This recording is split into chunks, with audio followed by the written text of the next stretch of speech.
Yeah. Okay, so can we start it now? I'm like the one who have to deliver the opening speech. Yeah, even this is a very, like internal online seminar. I already explained to other colleagues from Vietnamese aviation sector that this is just our first trial together. Later on, we can make it more official, and then we could invite them in the next coming events of us. So this is just for the lecturers and for our students. So that's why we just limited the number. But however, as we already discussed with you, that we will live stream the seminar so that more students can participate on our platform. So dear colleagues and students, I'm really happy to see that the collaboration between Worms University and Vietnam Aviation Academy has good progress and a successful future ahead. Under this strategic partnership, this kind of academic activities will be organized more often to the benefit of lecturers and researchers and students from two organizations. Today, on November 19, 2021, we are from Worms University of Applied Sciences and Vietnam Aviation Academy jointly organized an online seminar entitled Academic Exchange on Aviation Market and Aviation Regulation in Germany and Vietnam in the regional context of Europe and Southeast Asia. It is also widely streamed to our VAA platform to create more opportunity to our students in Vietnam to participate.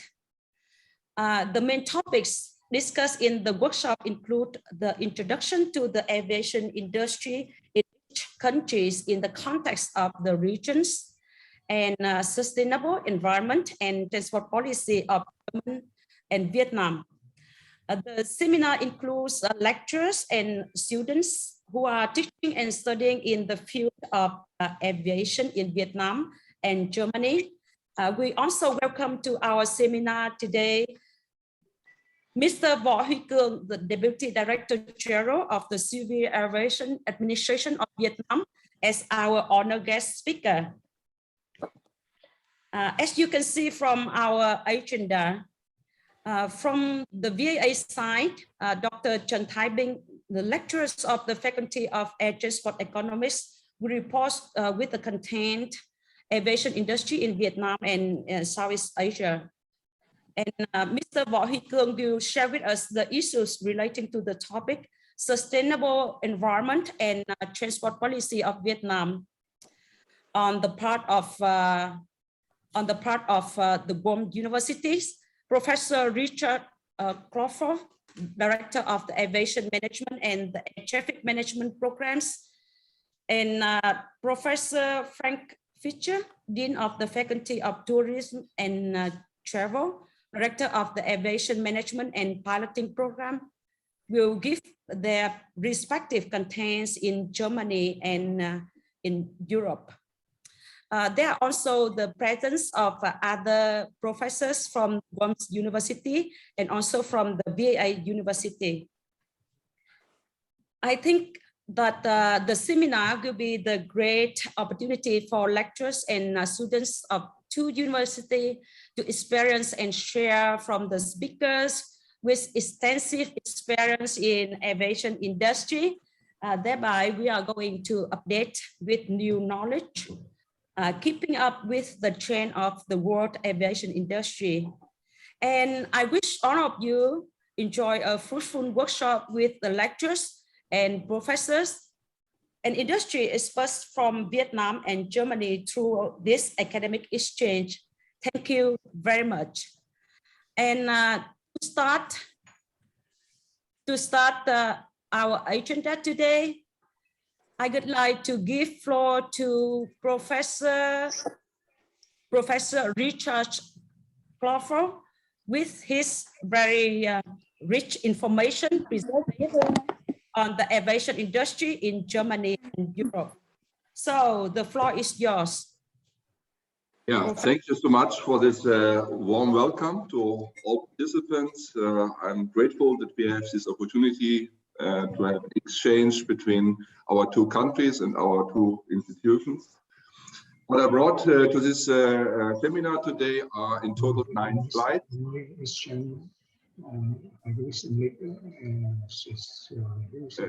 Maybe I should check my sound and video are working on my side. Yeah, it's okay. It's we can hear it very clearly, but the presentation, so maybe it's overlapped somewhere or something. You have a problem seeing my presentation. Is this what I understand? Yeah, we can see it clearly. Ah, okay, then it's fine. So in total, nine slides, giving you a brief overview of our industry in Germany and aviation. 9 slides is not much, so it's going to be very brief, but it's, I think, in line with a total of 15 minutes for my presentation.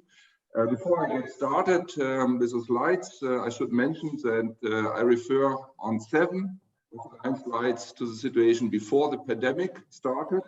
But I hope we all agree that, or we hope at least, that the pre-pandemic year, such as the year 2019, is more representative for our industry than the pandemic year 2020. So having said so, let's get started. And a little note from my side, you are in your reference look, so I think you are not in the presenter mode for what we can see here. We see your screen with your notes on the screen, so maybe you have to select another screen in Zoom. Give it another try. There are different windows in Zoom if you have a PowerPoint presentation. Now it looks perfect. That's great. Okay, sorry for the trouble. Once again, thank you for it's of course supported that I'm not continuing with the wrong presentation. Now it's everything perfect. Format. In any case, let's now continue with the first slide. Which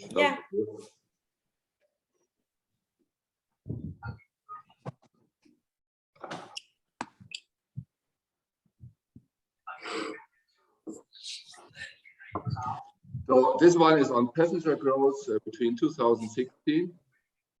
What do you see? Do you see, which one do you see? The last slide, the outlook, or is it the slide number 2? Slide number 2. Okay, then it's fine. Yeah, slide number 2. And this is all recorded. Passenger traffic growth in the European Union between 2016 and 2019. So we look at the situation of the 27 European member states, and in addition, United Kingdom, Iceland, Norway, and Switzerland. And in total, on average, the growth experience was 17% in this period.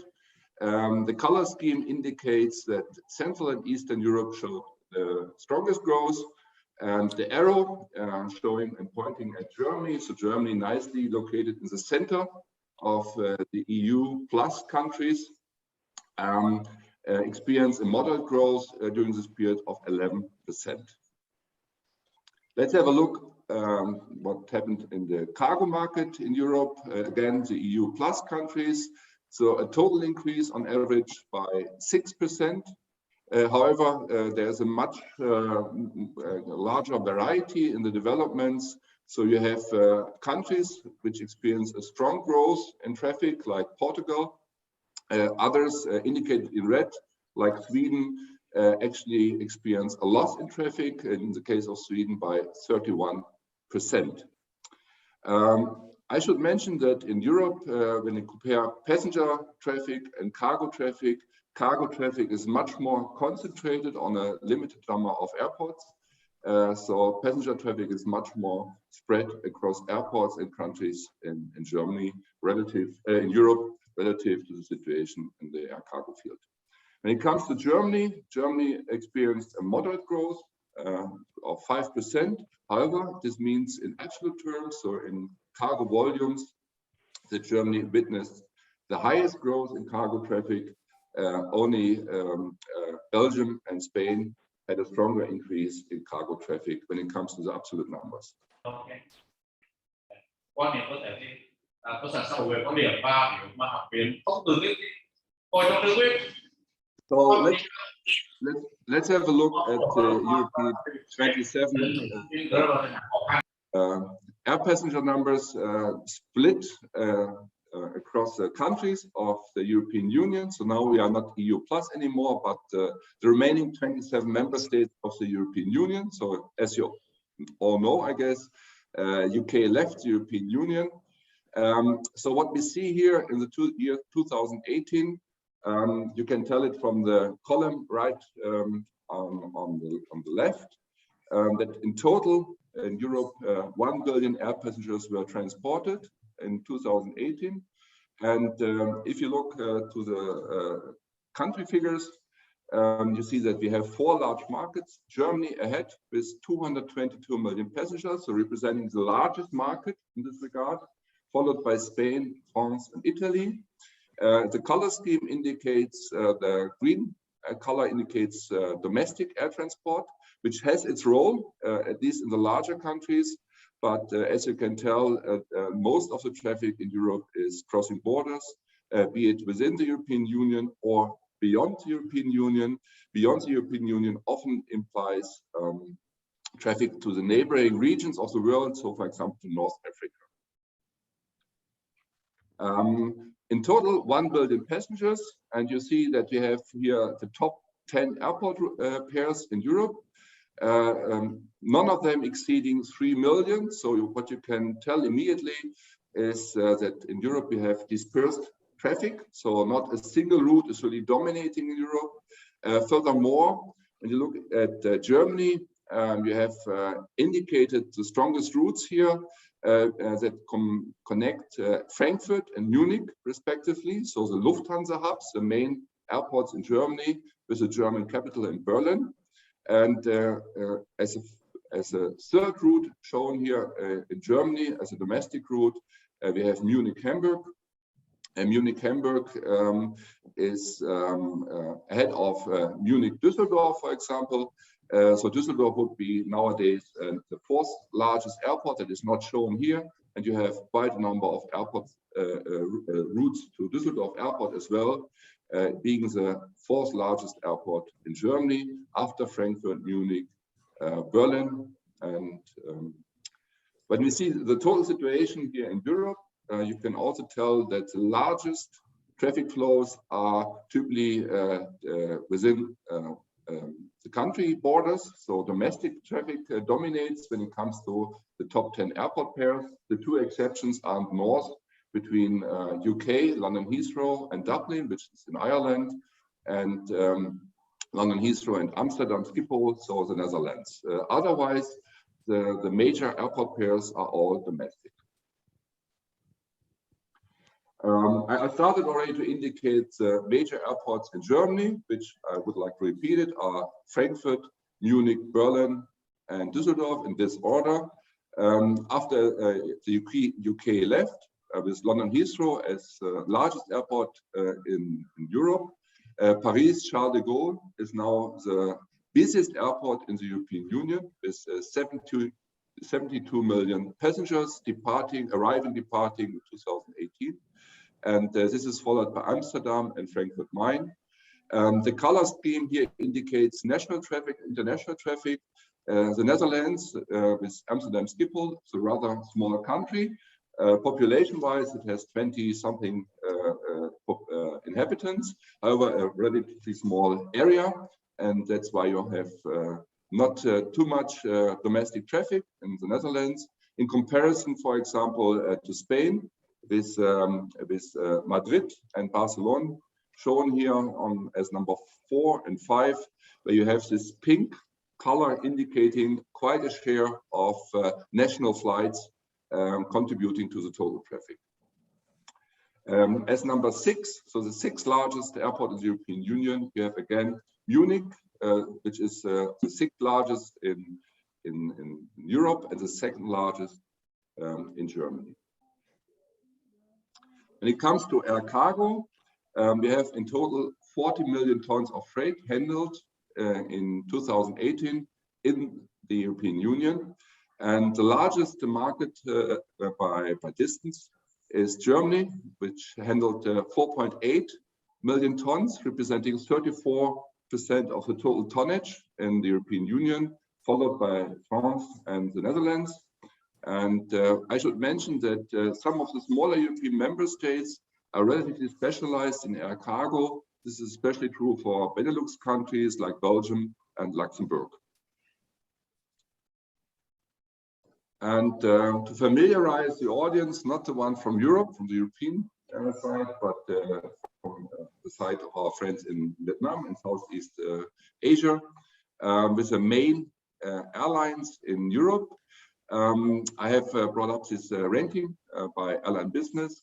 You see number 1 and number 2 here, China Southern, American Airlines, obviously not European carriers, but I brought them up when you see the change in passenger numbers, the percentage, all the carriers lost traffic in 2020 due to Corona, but traffic loss in China and in the US was less than in other parts of the world. You see the China Southern experienced as a group 36% less passengers, American Airlines minus 55%. In comparison, the European carriers listed below are all 60 plus or even in the 70s with passenger loss in comparison to the pre-pandemic levels.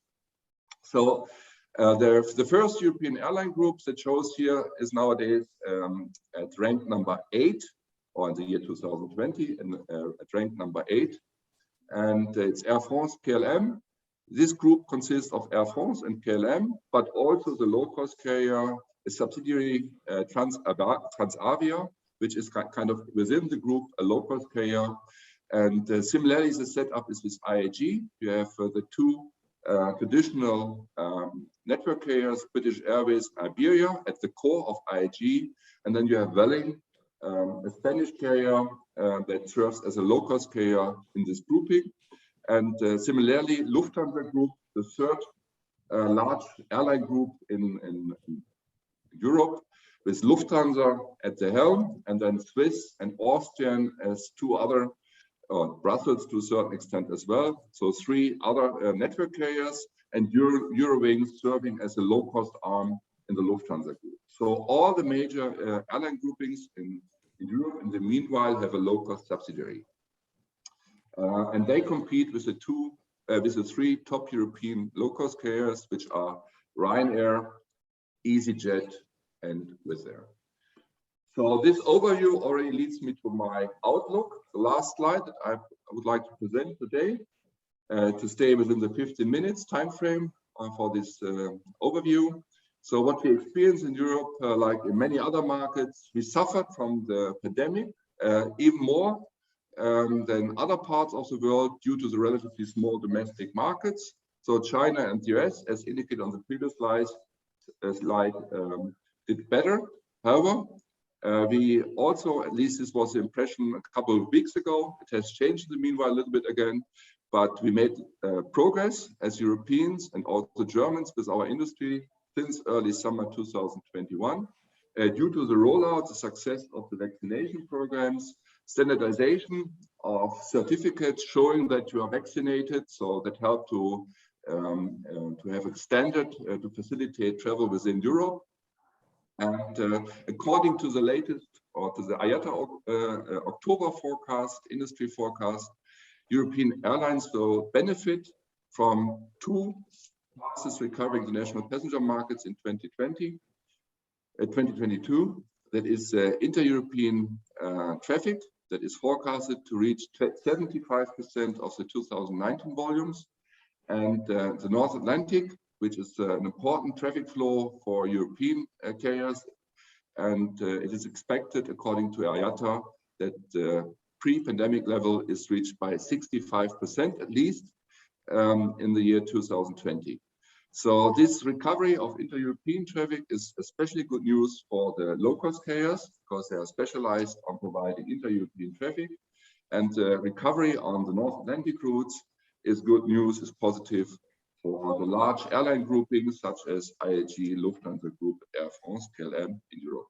Having said so, I hope I provided you with a nice, or at least a crisp overview of the main players, the main statistics of our industry in Europe and also in Germany. And yeah, if you have any questions, it's now time to ask. Thank you.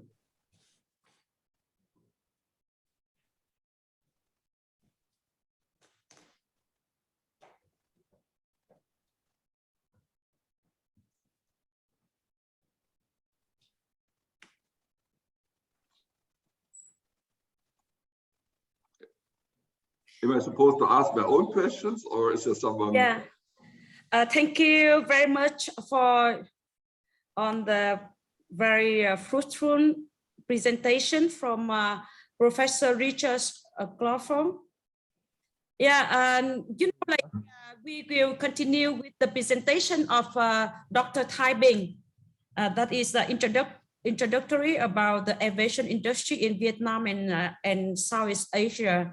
And after that, there will be the Q&A sections of the first part of the seminar.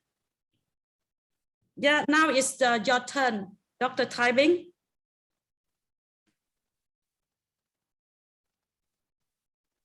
Thank you, Professor Richard Clawson, for your presentation, and President Han Hang. I'm going to share my slides. Share my slide. Share screen. Yeah, I guess you have to stop your sharing. Yeah. Yeah. Professor Richard, could you stop your sharing? Yeah. Yeah, thank you.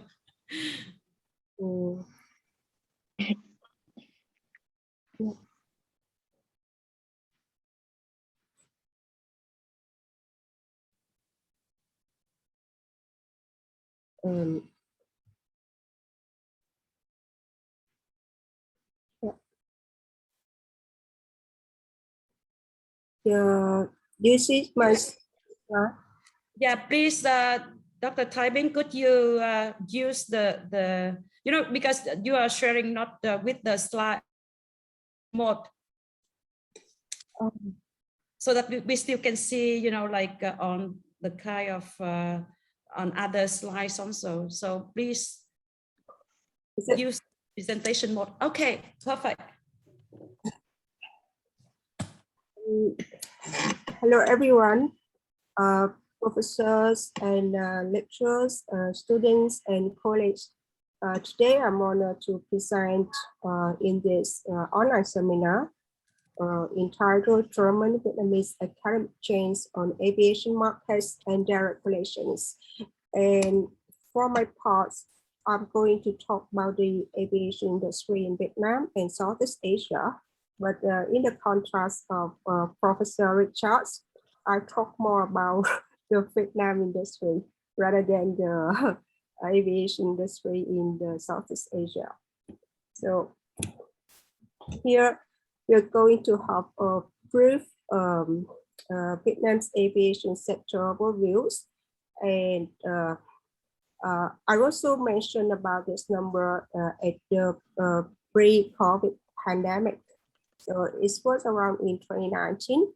So that at that time we had 221 registered aircraft. So in which we have 72 foreign airlines that operated in Vietnam, and all the airlines operated 138 international routes and 50 domestic routes, and within 11 international airports in Vietnam and 12 domestic airports. So here in Vietnam, we have the main pillar of the legal frameworks that governs the Vietnam's aviation sectors. So that's based on the law of the Vietnam Civil Aviation and just the you know, this provision of the laws provide the legal basis to promote the development of Vietnam's civil aviation industry and join hands in building a healthy international aviation environments. So here we will see a number of decrees from the government that to run the Vietnam's aviation operation. You see Decree 44. There's stated the regulation on the management, the use and exploitation of the aviation structure. Decree 66 that defines the aviation authority, and Decree 125 that the government stipulates in detail air traffic management. And we have Decree 92 for the aviation security, Decree 30 for air transportation business and general air operation, and Decree 92 that provides conditional business sectors or activities in the civil aviation industry. And we also have the Decree 89 to amend the Decree 92 and Decree 30. And besides that, we have the Circular 53 on price and price range of aviation related at airports and aeroports of Vietnam, and the Circular authorities on management of domestic air transport freight and aviation services process. And all of the decrees and circular that I mentioned here, they are still in effect until at the present time.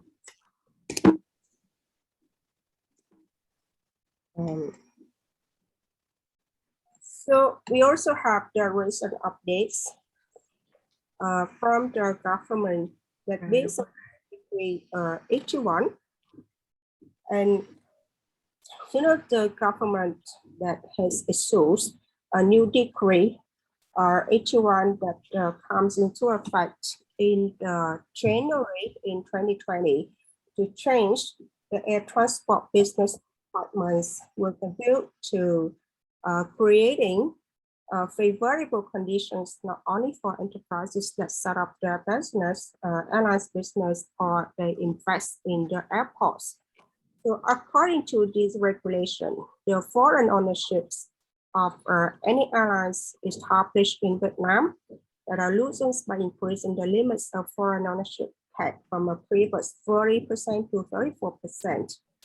So a requirement, the requirement that states in the foreign invested airlines, so they must be transferred to the foreign investor 2 years after the airlines will get their airport licenses.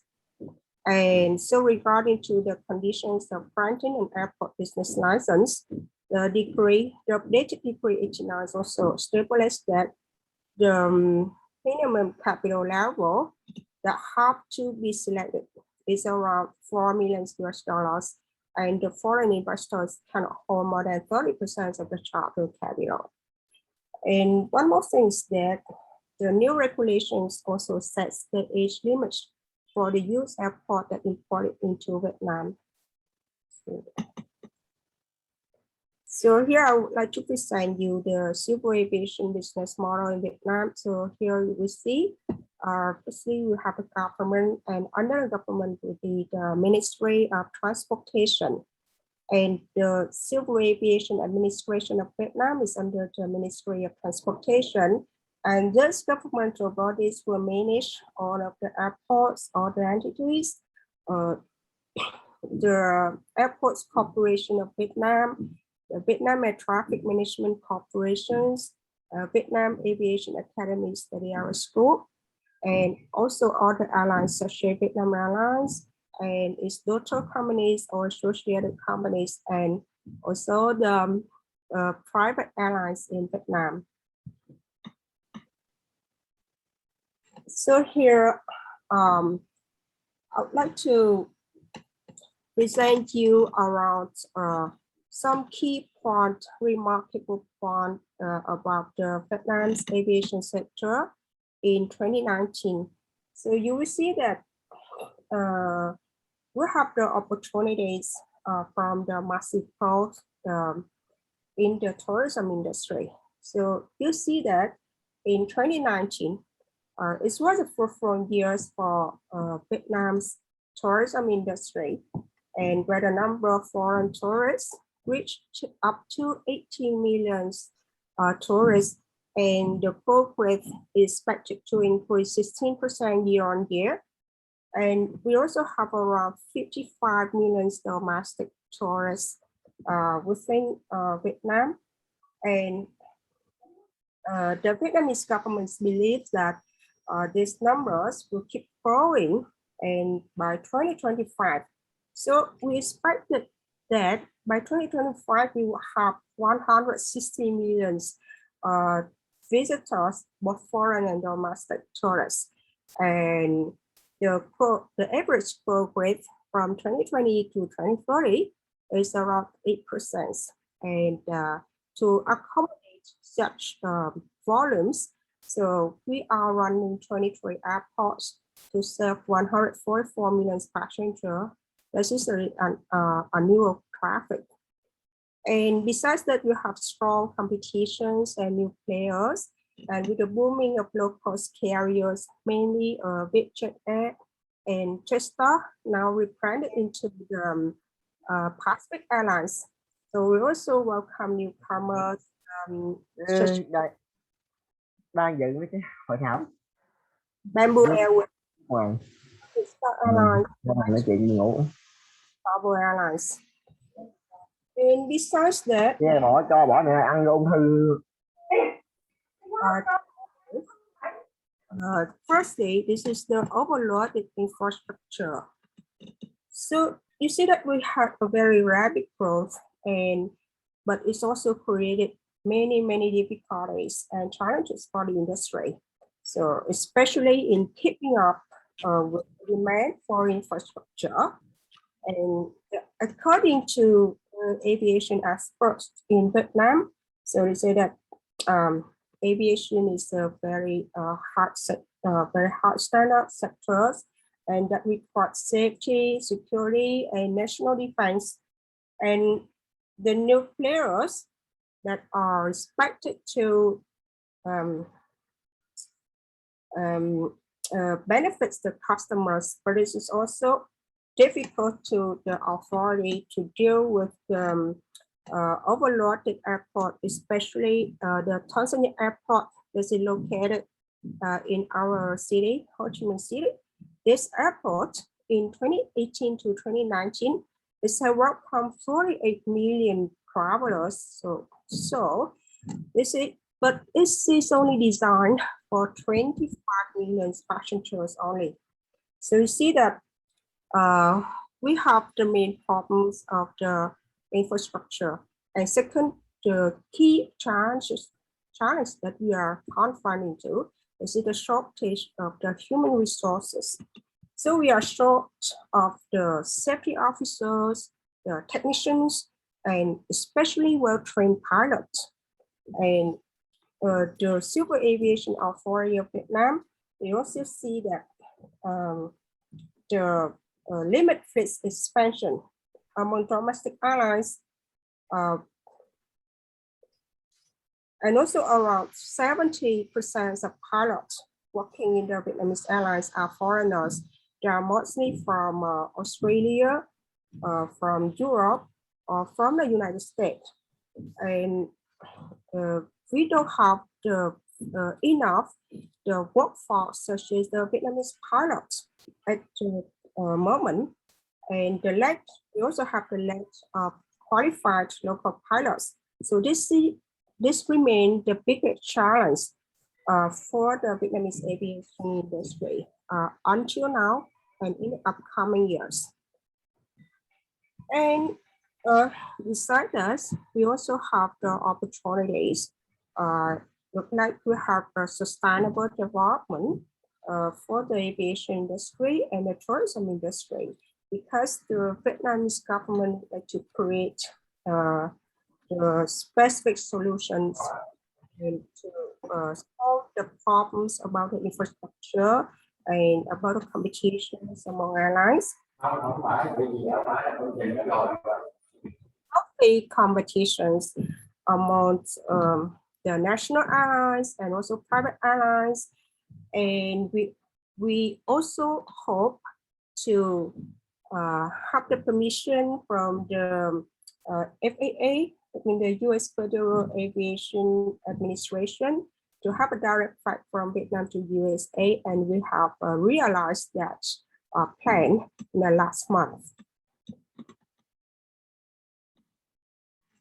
So you see that every countries that have the effects from the COVID-19 outbreak. So we also have, and this is very severe situation. So for the aviation market, you see that the air transport demand in 2020 is decreased from 45% up to 66%, and the revenues in 2020 decreased 61% compared to the year 2019, and the revenues in the half of the year 2021 is decreased tremendously, 80% compared to the same periods in 2020, and we expect it will keep decreasing until the end of 2021. And the total estimated loss in 2021 is expected to be around $800 million, and the short debt increased to $1 billion. And the total recovery to the year 2019, so it would be seen in 2024. And for the airline clusters, you will see that the Vietnam Airlines, there is the national airlines, it will lose around $400 million, and the same is Vietjet Air. This airline is short of around $400 million as well to retain its operation. And for the private airlines such as Vietjet Air and Bamboo Airways, they maintain their operation by transferring assets in 2020, but they are still confronting the difficulties in 2021. So currently we have around 30 foreign airlines from Northeast Asia, Southeast Asia, Middle East, and France, and also with the domestic airlines, but their operations are merely to transport the repatriating passengers, the expert coming to Vietnam for working, and students coming from Vietnam or going out, and cargo only. So current issues is that the shortage of finance, the health barriers that require passengers to do the quarantines for at least 7 days or 14 days, and the border restriction between countries and countries. And we also propose the solution for airlines that from the Aviation Association that they demand the decrease of 2% of the loan interest that allow airlines to restructure their debt and retain a deadline to pay debt until the end of the year. And they also demand to waive or decrease the taxes and the fees up to 50% to release the burden from the airlines company. So here you will see the recovery of the Vietnamese aviation market. So from the Q3 of 2021, so the Vietnamese side still transport the Vietnamese laborers go outside of Vietnam and to other countries such as Korea, Taiwan, Singapore, Thailand, Malaysia, France, Germany, Russia, and Australia. And these targeting are the laborer. And we operate 3 airports that are Vân Đồn, Da Nang, and Cam Ranh to operate these types of passengers.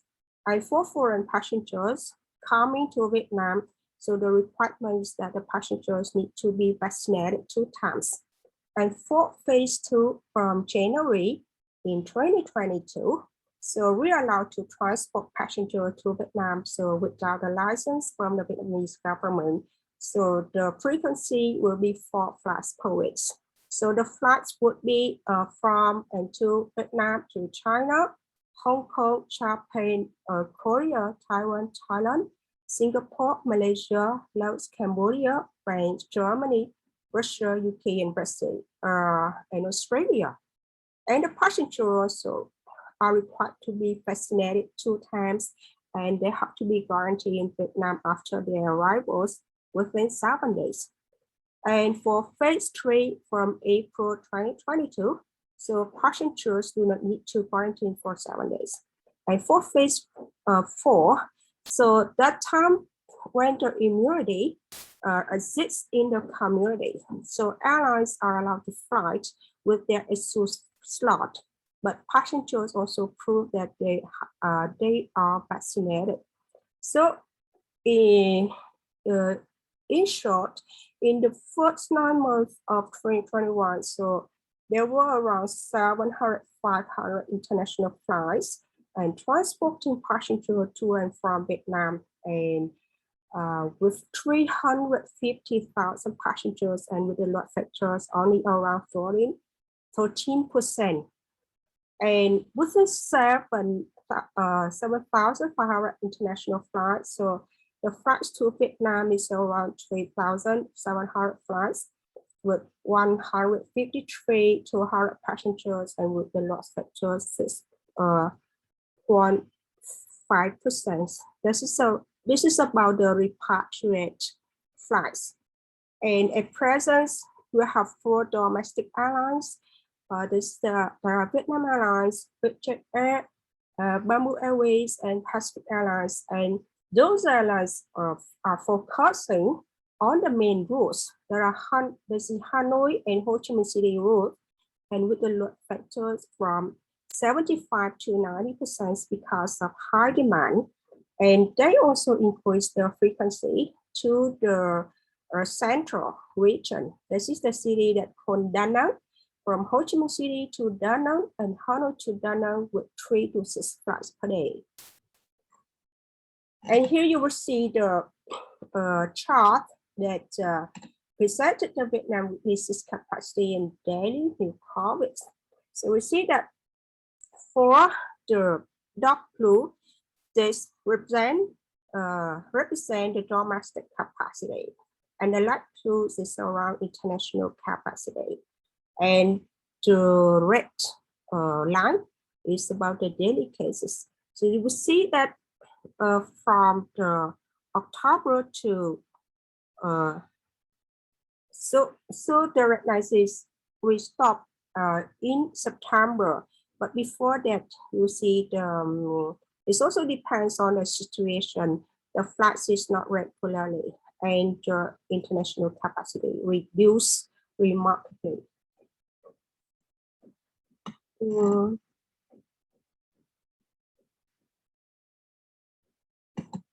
And here I would like to introduce you a little bit about the Asean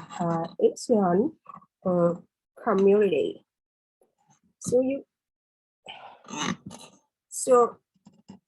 Because they're here, we have students. So I would like to brief shortly about the ASEAN. So ASEAN here will stand for the Association of Southeast Asian Nations that will comprise 10 countries. So it includes Cambodia, Indonesia, Laos, Malaysia, Philippines, Singapore, Thailand, and Vietnam. So here you will see that the ASEAN has proposed a major aviation initiative policy. Before that was called the ASEAN Single Aviation Market, that we call it ASAM. So this policy aims to create a single unified aviation market with a population of around 600 million people in Southeast Asia.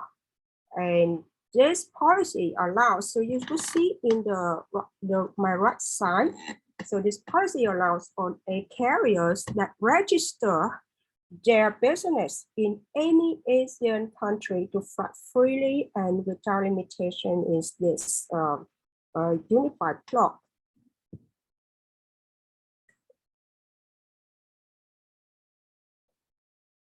So with the liberalization within the ASEAN region, you see that before the COVID-19 outbreak, this policy helped us to create the competition environment that allow consumers to enjoy comparative price, and the travelers and exporters have a choice to select the airlines. And this also boosts and improve the tourism sectors and increase the travelers related business, and next to improve the economic growth and create more job opportunities. And it also create a competition in the industry very, very toughly. But at the moment, so we will see the Southeast Asia aviation market overviews. So we see that before that, we project that the growth rate, it would be 4.5%. But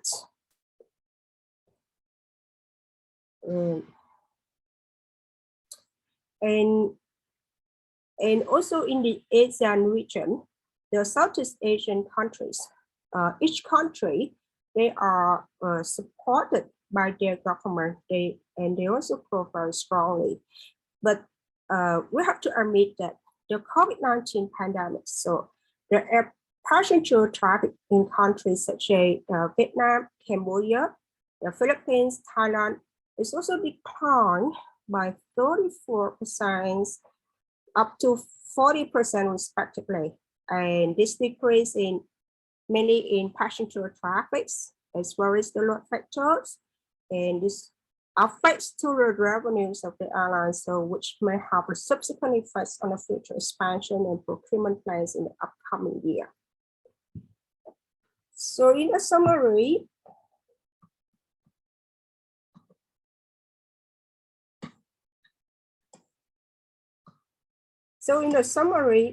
you will see the strong recovery in Vietnam. So after the COVID-19 second wave, and secondly, Singapore, the most developed countries in the ASEAN region. So this country is easing border the restriction, and Singapore Airlines, Cathay Pacific Airlines, the other two airlines in the regions, and other Southeast Asian airlines, they would do restructuring and will review their strategy to fit these periods. And the most famous low-cost airlines that is in Asia, this is scramble to shore of liquidity, and because some of its units are more at risk than other airlines. And here, I've just stated that this Singapore is a leader in easing the border restriction, and it will recover its tourism industry and the aviation industry after the effect of the COVID-19. So it will remove the quarantine requirements with some countries such as New Zealand, Vietnam, Brunei, and Australia. And this is the last slide that within this situation, the airlines in ASEAN are reviewing and restructuring in order to survive. And we see that the two major players, that are the Singapore Airlines and the Cathay Pacific, they have been reviewing their operation and realign themselves with the new industry environment. And especially for Singapore Airlines, they will review the shape and size its network in the longer term, and there will be changes in the fleet plan. And Cathay Pacific, they're going to cut costs and restructure themselves they might reduce the workforce by 24%, and they will cut around 8,500 positions. And other carriers in Southeast Asia, such as Thai Airways, Garuda, Malaysia Airlines, they are undertaking restructuring themselves. And the most important, this is the low-cost airline, the Asia. This airlines does not have the support from the government because they are low-cost airlines, and they need to raise the liquidity to survive because of the effect from the COVID-19 crisis. And its sister company, the Asia, this airline faces major survival challenges, and it has been forced to suspend all flights due to the pandemic, and they have no firm date to resume the operations. So thank you very much for your listening. So this is some key points I'm going to share with you about the Vietnamese aviation industry and some key points from the Asean Airlines. So thank you very much. Thank you, Dr. Tai Binh, for your presentation and a lot of information about the Vietnam aviation market and as well as the Southeast Asia. And I saw there are some questions to both sides, and now is the time for the Q&A. And if you have any questions, please use the raising hand function, or so that you can ask the question directly, or you can just send a message on the chat box. And then I saw, like, could you see it on the chat box? Some question for you, Dr. Binh? Yeah. Yeah. There is a question from Professor Tobias Grosch. Are there any existing investment of foreign airlines in Vietnamese airlines right now? Oh, I think there is, right? There is Anna who buy the shares of the Vietnam Airlines. yeah, but long term. But No, it's currently. 11% of the stakes. Yeah. Just buy some share, but that cannot be the majority of the shares according to our laws. Yeah. And then, like there as Mr. Kuang from the CAAV, he knows very well. Before there is Asean Airlines and some other LLC airlines, they'd like to set up the joint venture with the Vietnamese airline, but it could not work. And then, we have the specific conditions for the foreign airlines to invest into the Vietnamese airlines. And then another question for you, Dr. Binh, that is from Professor Eric Hammer. Can you provide information on potential consolidation in the Vietnam Airlines industry driven by the pandemic? Yeah, for actually under the effect of the pandemic, so airlines have to strive and to strive to survive by themselves. So I don't see Vietnam Airlines even it has losses, but it still survive with the support from the government. And for private airlines, they are still struggling with the financial issues. And actually we don't at present we don't see the consolidation between the airlines together. But for this part, I think Mr. Kuang Vo from the VAAC that he understand the situation that better than me, so he can help me to answer this if there's any potential for consolidation in the future. Yeah, thank you. Thank you, Dr. Bing. And then there is another questions from the CAV from Mr. Kung, from CAV to Professor Richard. Yeah. Thank you for this question. Actually, I gave it already some thought when I was reading it in the chat. So the question is it good to close the border to keep safe from COVID-19 so that domestic air travel can survive or may survive, and also the airlines? I have two thoughts on this. One is in Europe, it's difficult really to tell what is domestic, because we have in Europe established what is called a single aviation market. So that means an Irish carrier like Ryanair, a low-cost carrier, is free to decide to have, for example, a route within Germany, cabotage, say from Düsseldorf to Berlin. And so domestic in the European Union means that you can arrange for travel within the so-called Schengen area, so within the European Union and some other countries. That is one part. So domestic means a little bit a different thing in Europe, I would say, because it includes inter-European traffic. And regarding the question with our domestic travel, even inter-European travel would be sufficient to keep airlines alive. I think this might be the case with low-cost carriers.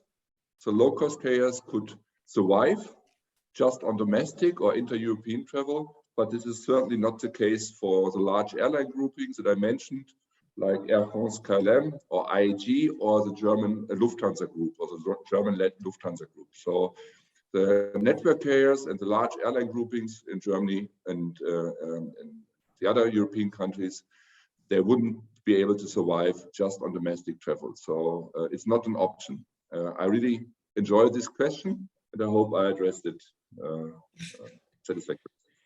Yeah, that is already, you know, like the big argument with what is right and wrong decisions during the pandemic, when on the aviation sectors, on the airlines and other companies, aviation companies are suffering from the pandemic, the most suffering. Everyone is suffering, but the airlines, you know, we can see it very clearly. And then a lot of arguments on that. Not only I don't know how it is in Europe, but it's very hot issues now in Vietnam. That's why we have that questions. And then how about the yeah. Okay. The next one, a lot of chaos.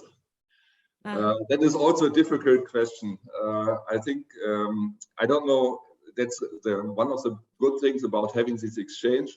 I'm not completely familiar with the situation in your part of the world, but in Europe, we have a hard time nowadays really to tell what is a low-cost carrier.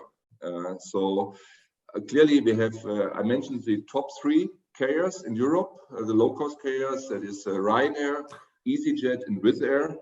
And Ryanair and Wizz Air would be considered to be following still, to a certain extent at least, the low-cost model, while many other carriers that are under the heading of low-cost are rather hybrid carriers. So the question is, I agree to the question that we see an increasing market share of low-cost carriers, but these are not pure low-cost carriers any longer. So it's just a new breed of carriers that are kind of attacking the established network carriers. And that is the current situation in Europe. Yeah, thank you. And then, you know, like I just almost missed the question from Jen Christoph.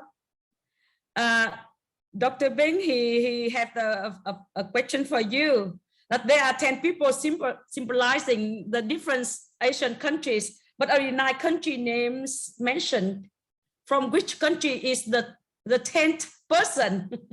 Yeah. Or you both can have the answer later on. Yeah, we have 9 countries. So maybe I missed to present Vietnam. But... Okay. Let's see. May I have a question to Dr. Trần Thái Bình? Yes, please. In your presentation, there's a very good that you pointed out a number of problems in aviation in Vietnam. And one of the things is that there is the overloading infrastructure in aviation. So my question is whether you think of any solution to the slot constraint at the airport and the solution to the problem of delay and cancellation. Thank you. Yeah. Thank you, Mr. Huy Cương. So we have seen that the infrastructure is the key problems for the Vietnamese aviation industry. So currently we have 2 key main airports, the Hanoi and Ho Chi Minh City. But now we are going to put into effect of the operation of new airports such as Vân Đồn Airport in the north. And also we still have so many international airports and domestic airports that are available that they need to be upgraded and to put into to exploit the capacity, and to also we have to allocate the slot for the airlines to exploit appropriated airports in order to scatter the density from Ho Chi Minh City, Tân Sơn Nhất airports and Noi Bai airports to other airports as well. And for the slot, we are going to just from the governmental part from VAA+ to issue the slot to airlines and have to provide the fair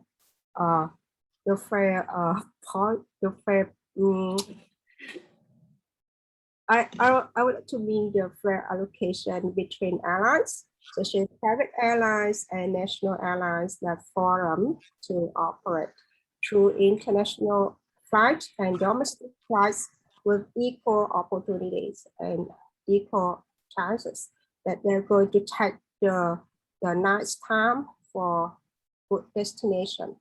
So I think it's this strategy will have to be supported for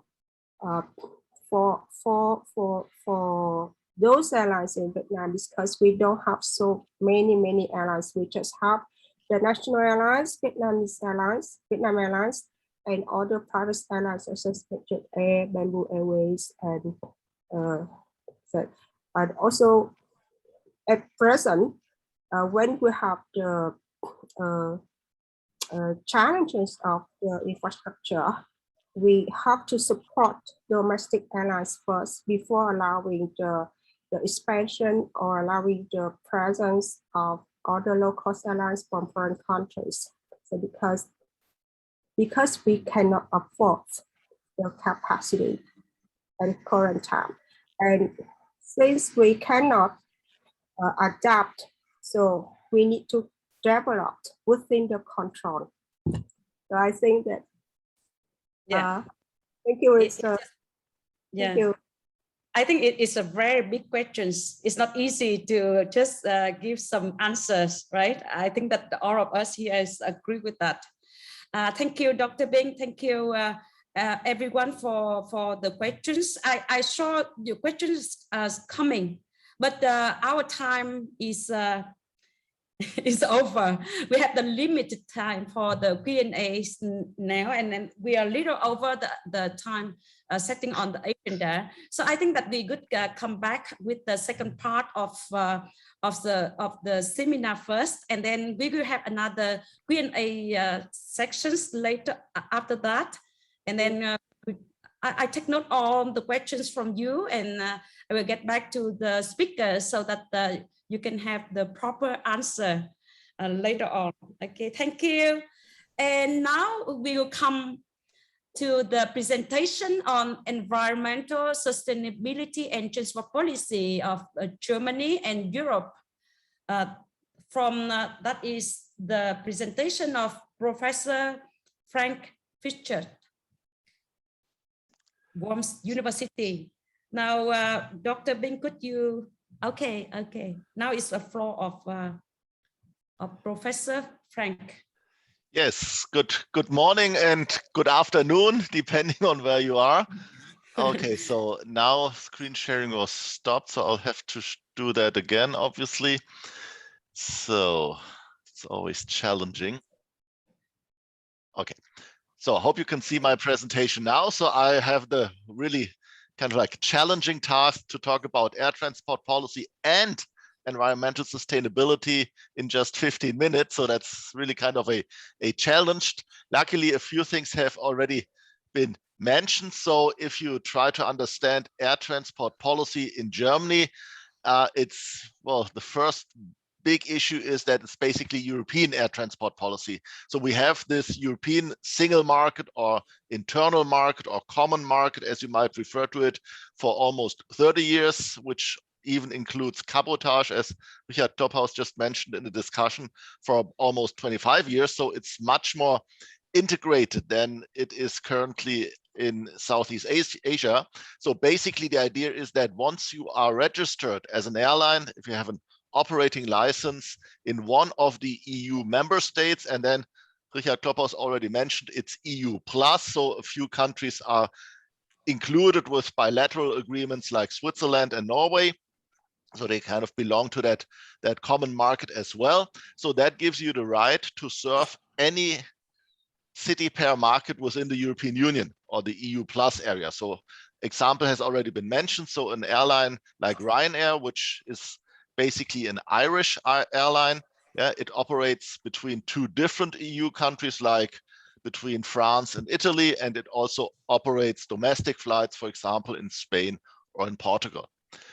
We also, of course, have some kind of ownership and control rules, but this again is European. So any European airline has to be owned by European nationals at least 50%. So the majority has to be Europeans, but Europeans, not nationals. So the examples have already been mentioned in those airline groups. So Austrian, for example, an airline registered in Austria and Vienna, it's owned by the German airline Lufthansa. Professor Fichert? Yes? Just a quick note, we just see your PowerPoint program screen, so not the presentation screen. So maybe you have to select another window in Zoom. This one? This looks perfect, yeah. This looks perfect. Okay, great. So thank you very much. Yeah, it's technology. Okay, so we do have this, as I said, the ownership and control rule, and we did have some airlines with a 49% share of other airlines. So for example, during a certain period, Etihad from the Middle East acquired some shares of European airlines, 49.9% or something like that. Within the European Union, we have free pricing in general, with very, very few exceptions. And what the European Union tries to do at the very moment is it does that for some time. So we have traditionally those bilateral air service agreements, for example, between Germany and Vietnam and between France and Vietnam and so on. And what the European Union tries to do is to get that more into kind of like a European air service agreement, so that basically all European airlines are covered by an agreement between the European Union and the respective partner countries, other than the single EU countries have their own agreements.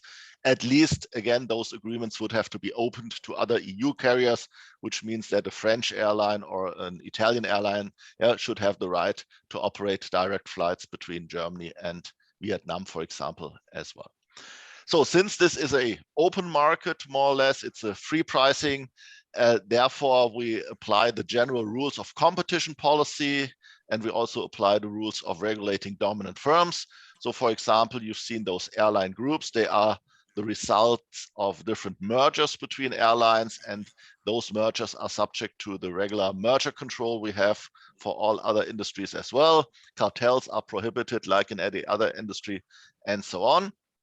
And dominant firms are regulated, again, like in other industries as well. So there's a European directive, for example, on airport charges, which basically means that the airports are not allowed to abuse their monopoly position if they have one, and the airports have to make sure that they do not discriminate between different airlines from different EU member states.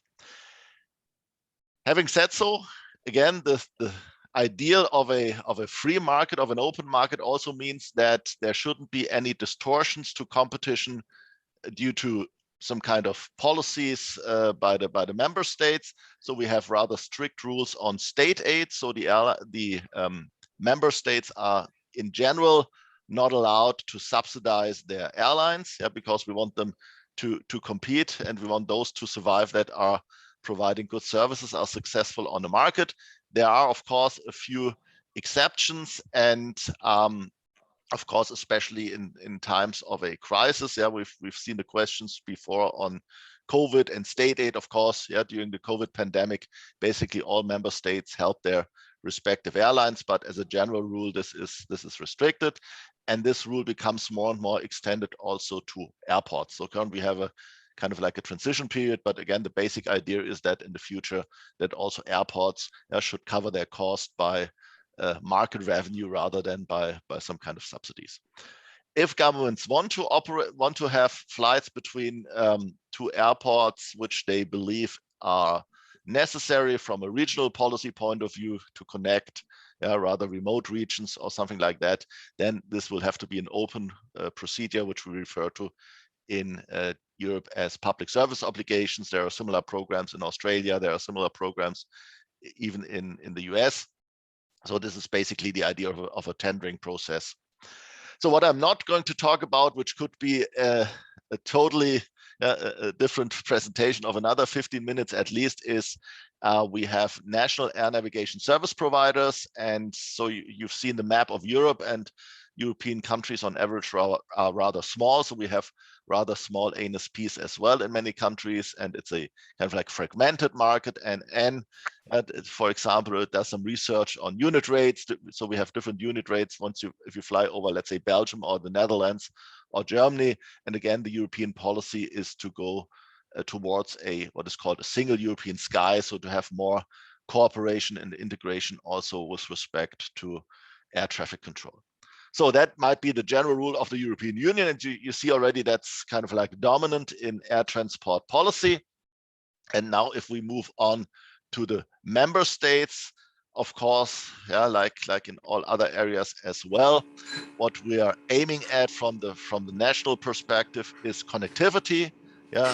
Most European countries are pretty much focused on international trade, on exports, so their hubs are important. So if you read the policy programs from the different member states, the Netherlands, Germany, all those that have a high share of international trade, they're also rather interested in keeping the connectivity of their hubs rather high.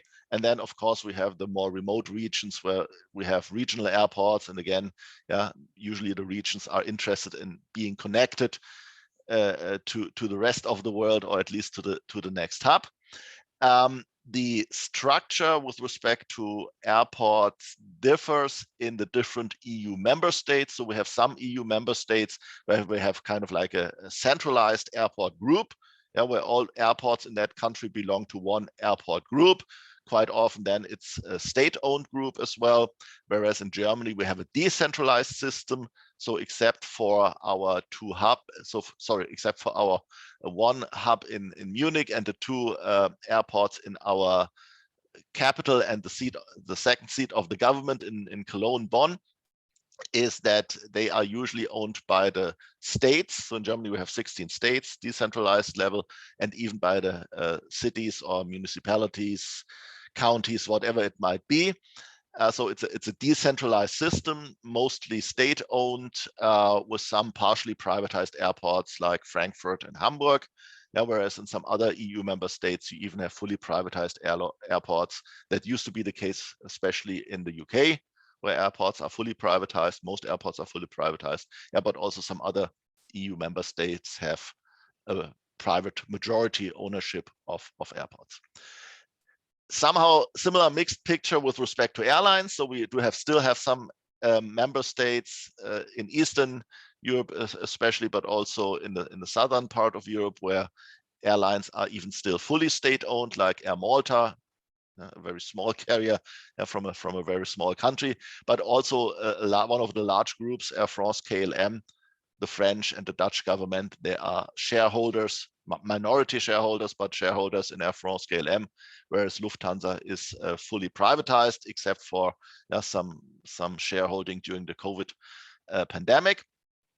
And what's always an important issue in air transport policy debates is the issue of taxation. So in the European Union, we have a harmonized system of a value-added tax. And quite interestingly, the rules for domestic flights, so all international flights are exempted from value-added tax, but for domestic flights, some countries apply the value-added tax, which is 19% in Germany. So if you have a domestic flight in Germany, you have to pay 19% value-added tax. And then we have a growing trend or tendency towards specific taxes on air transportation, which are often referred to as ticket taxes or passenger taxes, or something like that.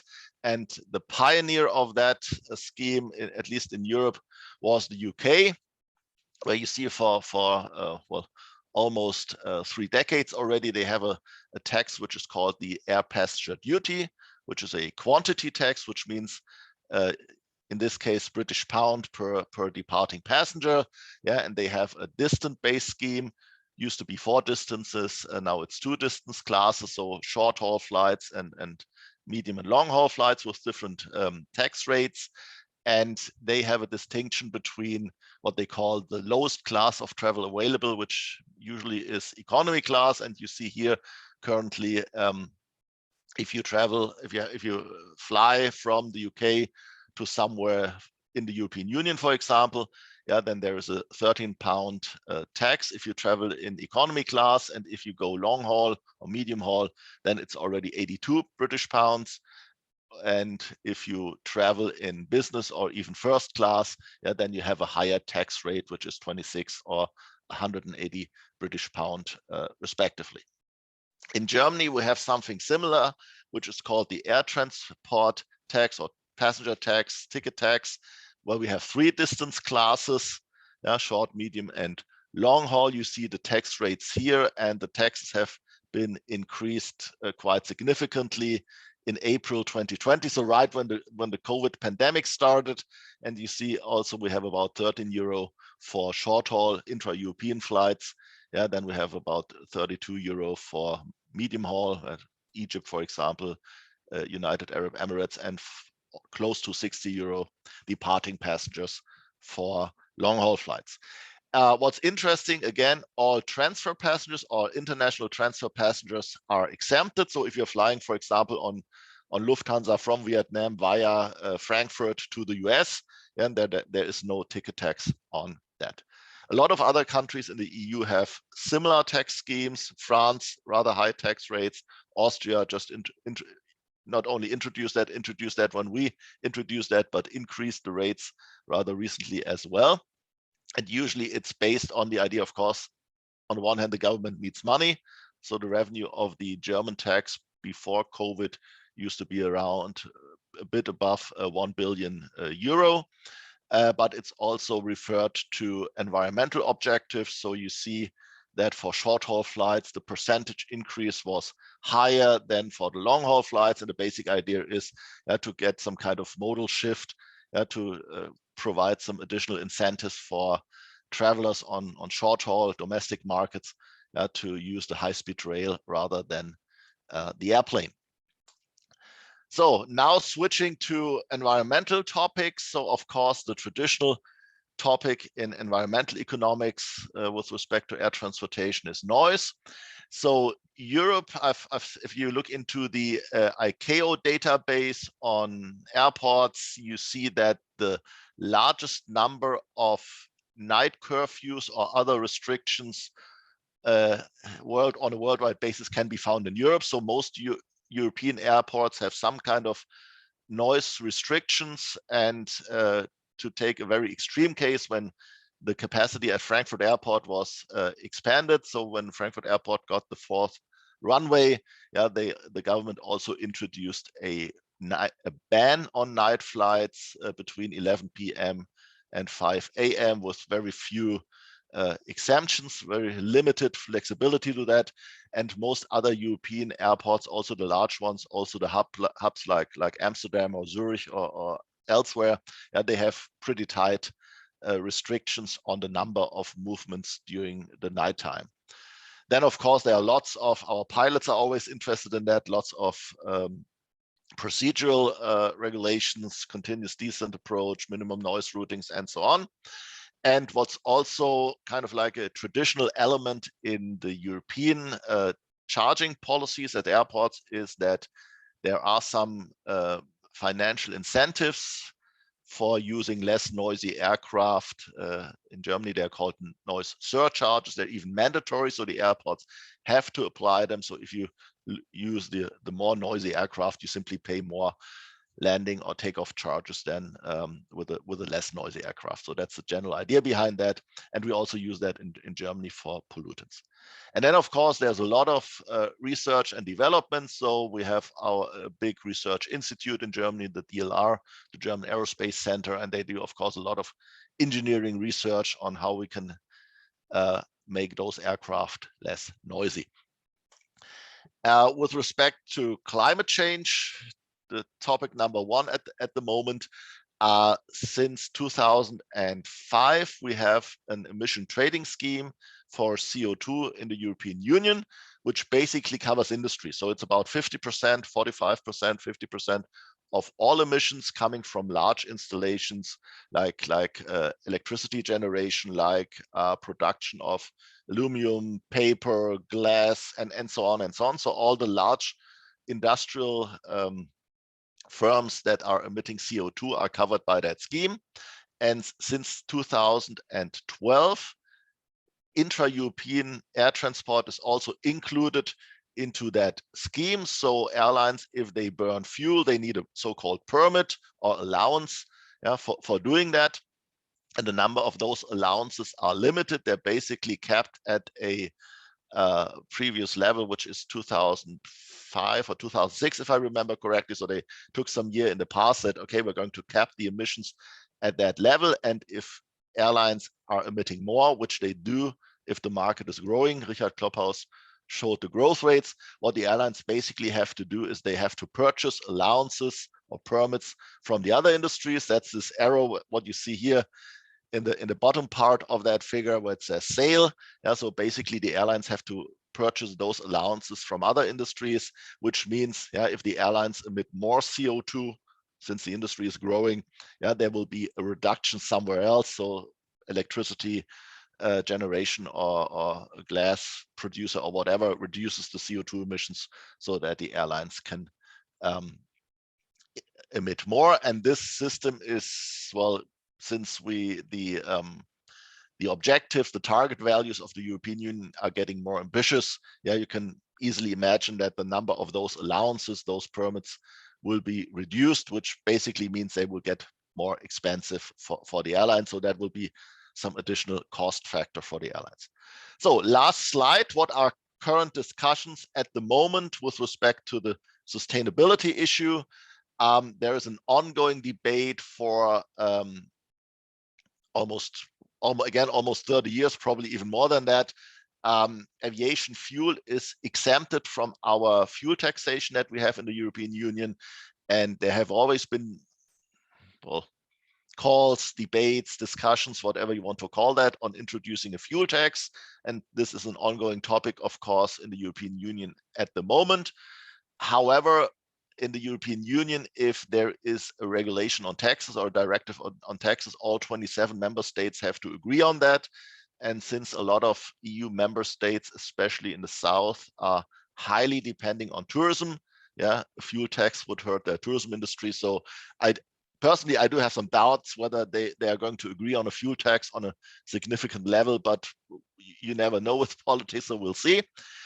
Another issue is that there probably will be some mandates with respect to sustainable aviation fuel. So the airlines will be obliged to use a certain share of sustainable fuel. Yeah, of course, starting at a very low level, like 1%, 2%. This is, I would say this is quite likely that something like that will be introduced. Some EU states have even gone further. So in France, some short-haul flights, not the connecting ones to the hub, but some decentralized flights, they are prohibited if there is a high-speed rail alternative. So that you see again, that's this tendency that you try to shift traffic from air to rail. And in Germany, and the industry, Lufthansa in particular, supports this as well, is going towards a more intense cooperation between our national railway operators, so that you can substitute short-haul flights, especially also the transfer flights, you can substitute that with high-speed rail. So this is, and then you see that there are a few dots here. So of course, this is just a selection of those topics that are currently discussed. So that's it from my side. Thank you very much for your attention. And of course, I'm happy to take any questions after the second presentation. Thank you very much. Yeah, thank you very much, Professor Frank Fischer. Yeah, I hope that I can pronunciate your name correctly. Yeah, I found out that your presentation is very interesting and a lot of information that I can get from your presentation. And I do believe that on other participants have the same feelings.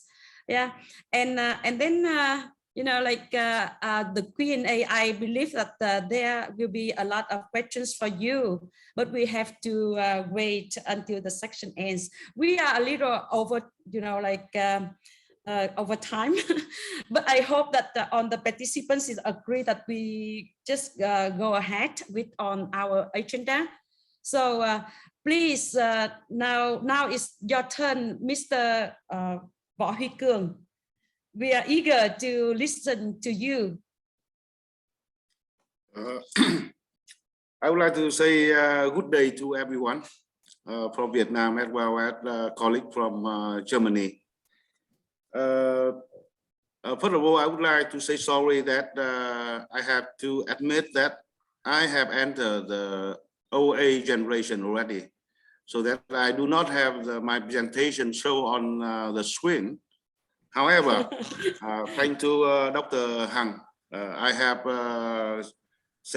distributed my document in both English and Vietnamese for students at the VAA to follow.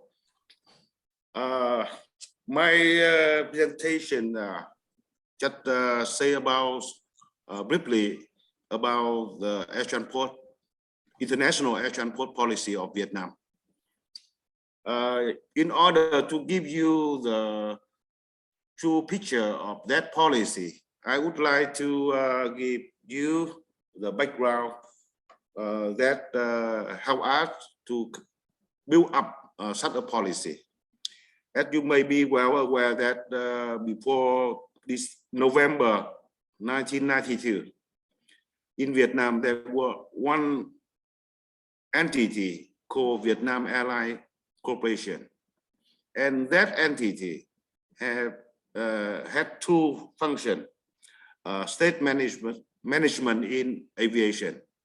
And the second is doing business at an airline. And after that, we set up the two separate entities. First, Vietnam Airlines Corporation, that Vietnam Airlines now.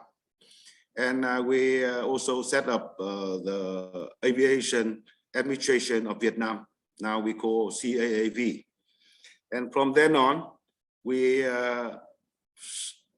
started to build our own policy on international air transport. I can remember that we had some time struggle with law and regulation so that we can manage civil aviation activity in Vietnam, as well as to control the international connectivity to Vietnam from the outside world.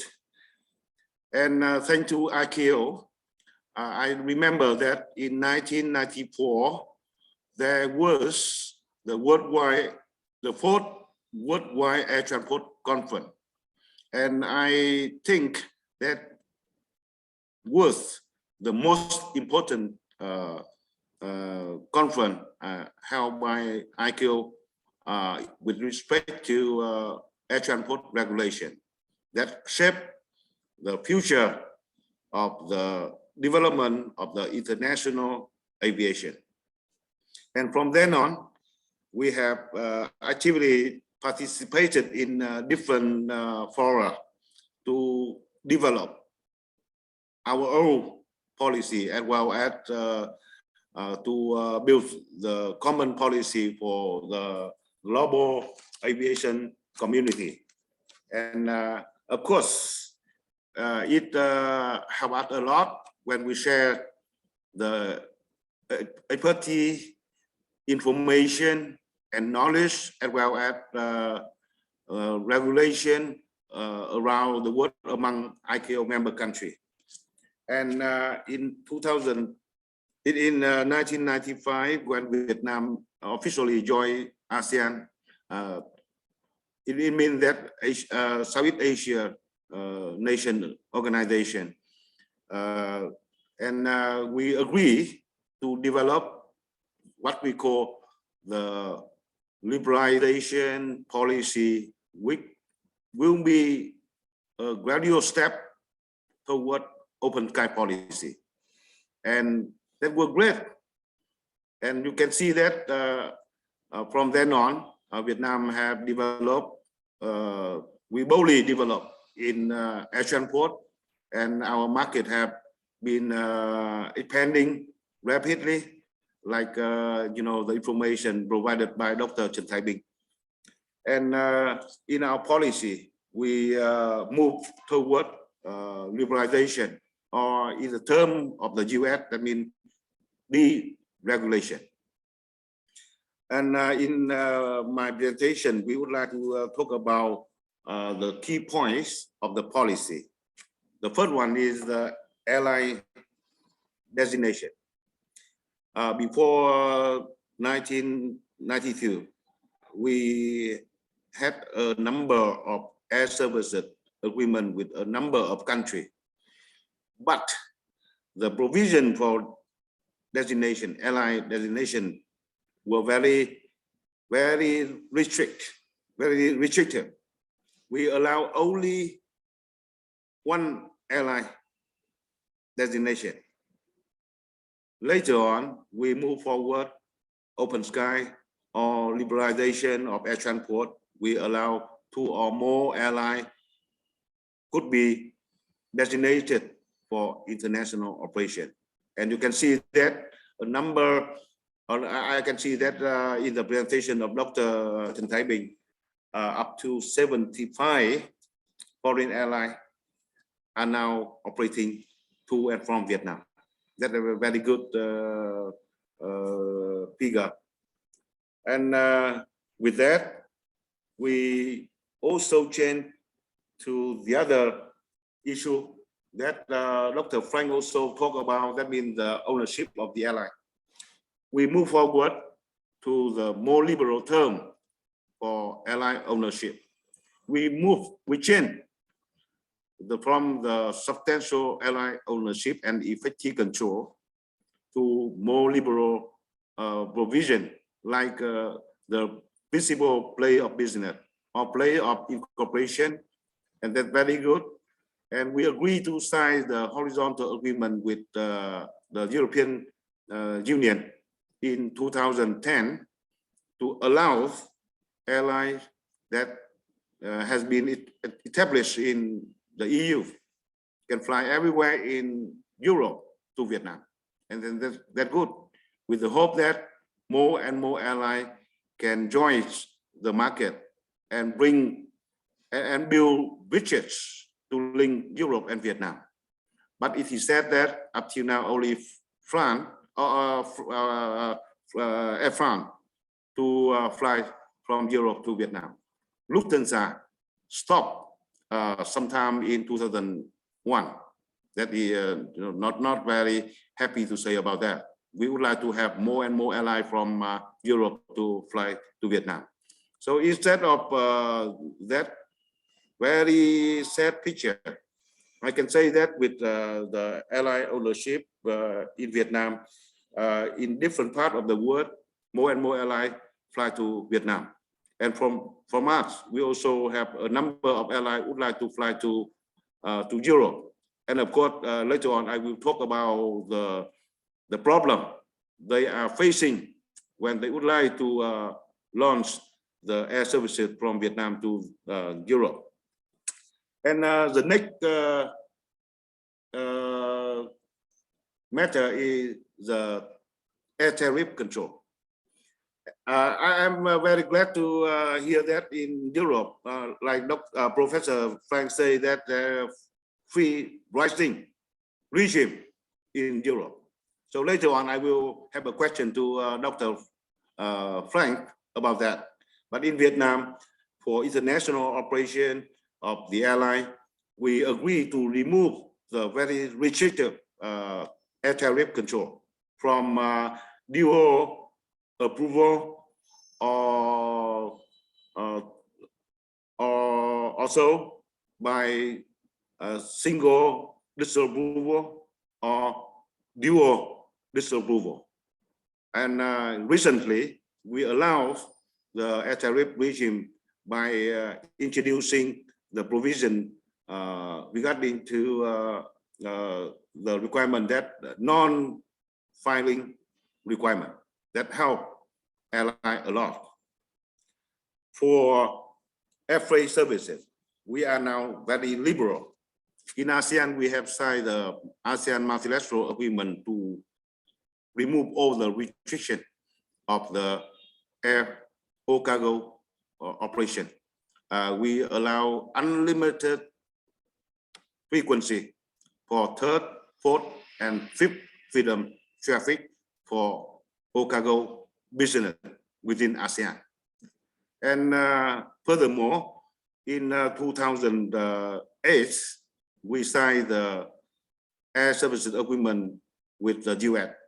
We also allow the seventh freedom for US air carrier to do the business in air cargo business. That's very good for Vietnam as well as the airline business of the US. So I think later on in ASEAN there could be the same. And for the next matter is the matter on the commercial activity of the airline, like CRS, like sale and marketing, and aircraft repair and maintenance. We also open up the market for all players, not only from ASEAN, but also from everywhere in the world, that help us to have very good services for the airline operating to and from Vietnam, to render the best service for the air travel public. And for airline corporation, in the past, we would not be happy to allow airline to join any kind of like a code share arrangement or pool service or things like that. But in recent time, we decided to allow airline to have more opportunity to bring more passengers to Vietnam. And by the end of the day, airline can introduce the direct service from their home country to Vietnam. We allow airline to have any kind of cooperation with between or among themselves, or even with the service transport provider like buses, like a rail, like multilateral, multimodal transporter, and things like that. We receive strong support from the airline towards that policy. And for charter operation, in the past, we have very strict provision on charter operation. We do not allow the charter services when there are any scheduled services on the roads. However, in recent time, we can see that charter operation can help to bring more tourists to Vietnam and contribute to the development of the domestic market. When tourists from outside enter Vietnam at one airport, then travel to other point in Vietnam by air, and then that is really good. And then we can see that in recent time, charter operation is in the increase to help maximize the operation of tourism industry in Vietnam, and that help to build better operation of the national economy. And the other thing, I believe that the market access is defined by ICAO. That means the composing of the three factors: traffic right, route right, and operational right. But mainly in daily operation, we talk about traffic right. And I can say that in almost all the air services, bilateral air services agreement between Vietnam and other countries, and in the multilateral air services agreement which Vietnam become a member, we allow unlimited third and fourth freedom traffic rights. However, I have to admit that the bilateral air services agreement between Vietnam and a number of the European countries, we still face the problem of capacity constraint. With France, we would like to ask for more frequency, but no chance, only 8 frequency a week for airline of Vietnam to operate to France, and 14 frequency from Vietnam to Germany on a provisional basis. It means that our new airline, Bamboo Airways, would like to fly to Germany, to Frankfurt, to Munich, or to Berlin. Then we have to talk with German Aviation Authority, and many other also restrict the number of the operation of the airline. It is good news that between Vietnam and the EU, we will wait for the signing of the Asean EU comprehensive air transport agreement that will open up the new opportunity for all airlines, including airline of Vietnam. That means there will be no limitation on operation of third and fourth freedom traffic right. And of course, fifth freedom traffic right can be allowed with a certain very restrictive from the European side. That means flying from Vietnam to Paris and then onward to Frankfurt can be very restrictive. Not only about the frequency, but also about the pricing. Then I will have a question about pricing to Dr. Phan about that later on. For international multilateral cooperation, like I said, we joined ASEAN in 1995, and then in 1999 we joined APEC, and of course WTO and many other international cooperation fora. We also become the member, and we adhere to the path that we have chosen. I mean, progressive, gradually and progressively liberalization of air transport, so that we can help to boost the aviation market of Vietnam as well as in the world and in the region. The other thing, I believe that in Vietnam there are now a lot of focus or discussion about certain matter like foreign investment in airline of Vietnam. And Dr. Trần Thái Bình also provided the information about the percentage of foreign investment in our airline. I mean, up to 34% now. It is very good for the foreign investor to look for the good business in the airline industry in Vietnam. And the other thing is that we also talk about, environmental protection. Like Dr. Phan also provided something about that. I also would like to have a lot of questions about that to Dr. Phan later on, relating to emission trading scheme or things like that. And another thing is that we also think about the infrastructure constraint. Like the question I would like to, I have asked Dr. Trần Thái Bình, I mean the slot, because slot becomes the very, very difficult issue now in Vietnam. It prevents new investment in airline industry to set up the new airline, because no slot for new airline, so new engine to come, let alone airline from other countries to fly to Vietnam. And then if fewer airlines to fly to Vietnam, then of course the tourism industry will suffer.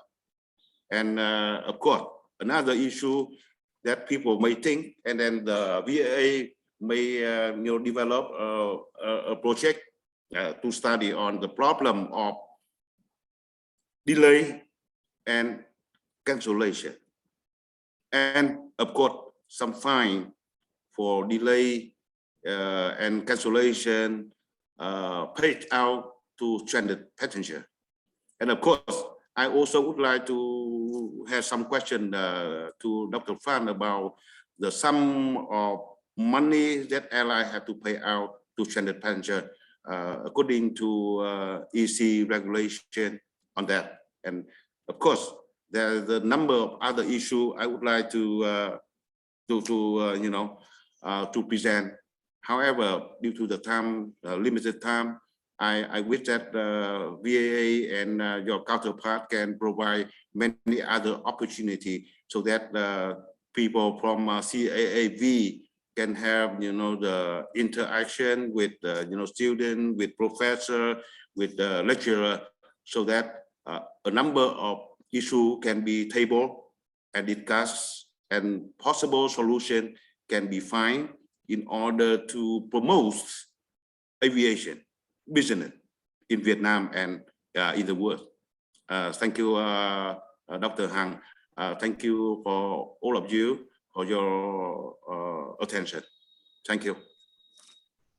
Yeah, thank you very much, Mr. Võ Huy Cường, for your insight. So that is the voice from the authority of aviation sector in Vietnam. And I think that your contribution to this kind of academic exchange events is a very, very meaningful to us. So thank you very much. And then if there are some questions for both of you, so could you follow the chat box, or I will repeat the question to you now? So, like for Mr. Cương, there several questions for you, Professor Frank Fischer. I've seen them, at least some of them. If I just maybe simply try to answer. Okay. Yeah. So there was the ones that I've just seen was one on the issue of competitive distortions by taxation or by a mandate. And of course, that's always an issue. So what we refer to as carbon leakages. So on the one hand, yeah, it doesn't help the environment if people switch from the domestic or the European airline to a foreign airline. And on the other hand, of course, you're kind of endangering jobs and so on. So we've seen that in Europe when some member states introduced those taxes. Yeah, if you have airports close to the border, they basically suffered. So one of the first countries in continental Europe to introduce a ticket tax were the Netherlands, and they did that during the financial crisis. And then you could clearly observe that several passengers from the Netherlands, which is a small country, simply traveled to Germany in order to fly out of Germany rather than flying out of the Netherlands. So that's something also, yeah, you always have as an issue if one member state does something.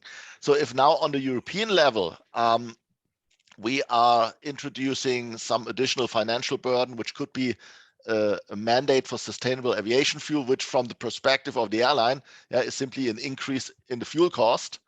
Yeah, of course, from the overall perspective, it reduces CO2 emissions, but from the perspective of the airlines, it's very, very similar to a fuel tax. It simply means fuel gets more expensive.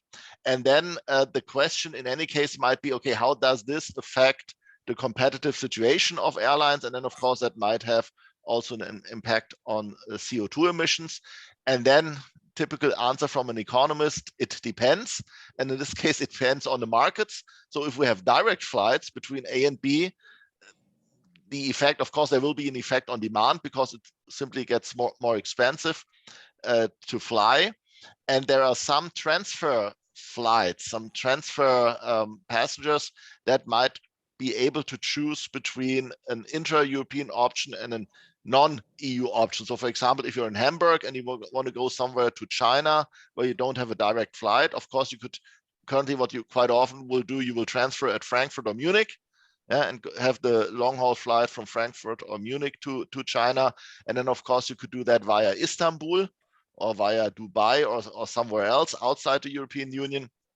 And then, if those flights could be somehow try to get around any kind of additional burden, then it also depends on how you design that instrument. Yeah, they might have a competitive advantage. So especially with respect to Asia, this will be an issue for some markets. On the other hand, with respect to the transatlantic flights, there are simply less options because if you think about geography, right, you would always have to fly into, let's say, the wrong direction first in order to get to the US to avoid something like that. And then there was also this, and I guess that pretty much answers that.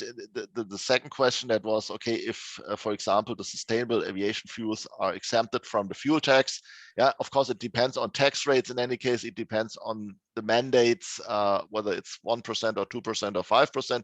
So in any case, you simply have to calculate what's the additional cost from the perspective of the airline. So then that's basically it.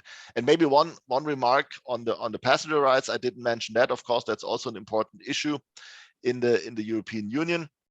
So we do have passenger rights if there are certain delays above a certain threshold, depending on the distance. Then the airlines are obliged not only to take care of the passengers, which means providing accommodation or something to eat and to drink, depending again on how long that delay or the cancellation, or also overbooking. That also refers to overbookings.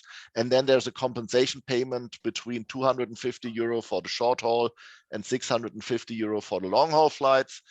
And this is something that airlines often complain about because it's not linked to the ticket price, to the airfare, right? So you could buy, let's say for €4.99, you could buy a low-cost carrier ticket, yeah, and if you have a large delay, you're entitled to receive 250 euro, whereas some low-cost carriers have a reputation of not paying that, but that's a totally different story. So that's it from my side at the moment.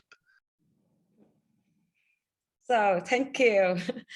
I don't know whether the Maria, that the one who raised the questions, is certified with your question, with your answer yet. But I think that it's not is you know, like a lot of things relating to these questions, and they ask. Thank you very much, Professor Frank Fitches. I think that yeah, Maria said yes. She's happy now. Okay, yeah, thank you. And for Mr. Kung, there are some questions, but I can see one question regarding to code share, operation between Vietnam Airlines and many other. I can say from the perspective of passengers, it is good for the passenger to have a wider choice of travel. The passenger can choose to travel with Vietnam Airlines to a destination that Vietnam Airlines does not serve. For one thing, that is good. If you are a frequent, you a member of a frequent flight program of Vietnam Airlines, then when you travel with other airlines that code share with Vietnam Airlines, then you can, collect your points. That's the first thing. And then, of course, with code share services, especially in the airline alliance, that is very good. You can feel that you enjoy the same service, whether you travel with Vietnam Airlines or other member of the alliance or the airline that provide the code share service for Vietnam Airlines. That is very good. And of course, just because you travel with code share airline, it means that is not a non-stop service. And because non-stop service is the service is not as good as non-stop service. It's better than with stop. That means code share service. And of course, that they, for the passenger, the fare can be lower, although the flight time can be longer. But for students, for OA people who have a lot of time waiting at the airport, reading a book or watching a video film on an iPad, then good. At least I can see that. But for the airline, I believe that the airline logo or image can be shown everywhere, so that later on in the future, the airline may develop the demand from the market for the airline to start up a new route, which in the past it had to schedule it, give it more time for on. Yeah, yeah. So thank you, Mr. Võ Huy Cường, for your contribution. And then I think. I'm sorry to disturb you, but I think you missed one question to Mr. Kung. Another question comes to you that annually, Vietnam will report to ICAO about whether or not to participate in voluntary phase. And I think our government had 3 measures. So all have their advantages and disadvantages. But for the current situation of this pandemic, so what would be the best methods for Vietnam? So this is the question. Vietnam is an ICAO, a member of ICAO, and then we have to comply with all rule and regulation set forth by the organization. And we will do that on an annual basis. And of course, for certain phase or certain matter, we have to, delays for, better preparation so that we can comply with all what have been recommended by ICAO to implement. Thank you. Yeah. Okay. So thank you very much, Mr. Võ Huy Cường. And now is the time for us to close the seminar. So I would like to invite Professor Tobias Groscher from Goms University to have some conclusion. Okay, so thank you very much. Thank you to all the presenters. I think we all agree that we could probably spend at least 1 more hour to address the different topics and to ask and answer any questions. So that's, of course, as always, a clear sign of the success of the seminar. I personally have to say I especially enjoy, well, because I know a little bit about the German and European perspective. Of course, I enjoyed very much the presentation, giving some insight into the Vietnamese market, and especially also the speech of Mr. Quang Vo showing the future that lies ahead. And as you said, I took the notes, the path of liberalization of air transport that you have described, and where you are making progress, and we will see a lot of dynamics coming, a lot of challenges, of course, and so probably also a lot of opportunities to learn from each other and to have further exchanges. So I'm pretty sure that we will have many more meetings, seminars like this to exchange. I also enjoyed very much the interest of the students. So I saw that at one point in time we had more than 70 participants in this meeting, and of course a lot of questions, and very good questions, I have to say, in the chat. So yeah, I hope it was also of a lot of benefit to the students as well, not just the researchers, but especially for the students. And so I'd like to say thank you for the organization, to Dr. Hang and to Anne Pho from WORMS, or let's say part-time WORMS in this let's say position, and of course to the presenters and for the discussions and for the answers. And I of course also hope that we will have another meeting like this soon. And of course, well, COVID or Corona is still the dominating subject here. So that's why I also enjoyed the talk of Mr. Pho, because it was a, let's say, less COVID related, but more positive outlook of the development of the industry. But looking after COVID, Corona, maybe spring, summer, that we can also then meet face to face to have a more personal interaction, of course, and exchange. So that's all from me. Thank you to everyone. Many greetings to Vietnam. I think you are now starting your weekend while we still have half a work day to go. Hope to see you all soon. Thank you very much. Yeah, thank you, and wish you stay safe. And then, of course, we will have the meeting soon, another events like this, so so that we can strengthen our strategic partnership, right? Exactly. Yeah. Okay, we learned a lot from this, and then thank you very much, and hope to see you soon. Bye-bye. Bye-bye. Thank you. Bye all. Thanks. Bye. Goodbye. It was a pleasure. Bye. Bye. Thank you, Anne. Bye. Thanks Bye. to you also.